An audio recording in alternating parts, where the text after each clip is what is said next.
Les perspectives de croissance économique à court terme sont favorables. D'après la BAD, la croissance du PIB devrait atteindre 3,3 en 2022 et 3,4 en 2023, reflétant un secteur non pétrolier dynamique, c'est-à-dire le secteur de l'agriculture, celui du bois et des mines.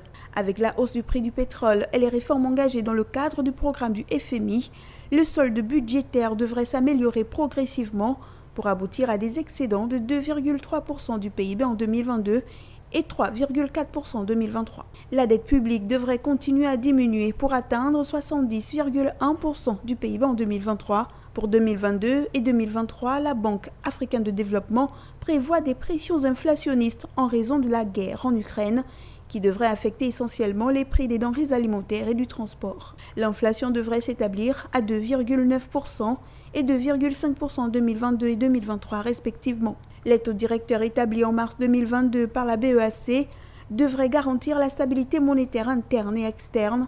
Le solde du compte courant devrait s'améliorer du fait de la hausse des prix des matières premières exportées, c'est-à-dire le pétrole, l'huile de palme, l'or ou encore le manganèse, pour atteindre des excédents de 2,9% en 2022 et 0,7% en 2023.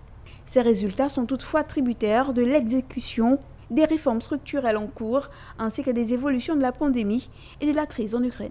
Aujourd'hui, la diversification de l'économie gabonaise et le renforcement du capital humain sont les priorités pour les autorités qui ont adopté une série de mesures pour améliorer le climat des affaires. Le gouvernement a décidé d'axer sa politique sociale autour de 3 piliers que sont la mise en place de programmes sociaux intégrés pour les populations les plus vulnérables, la création d'activités rémunératrices pour les populations les plus démunies et la réduction des inégalités d'accès aux services publics.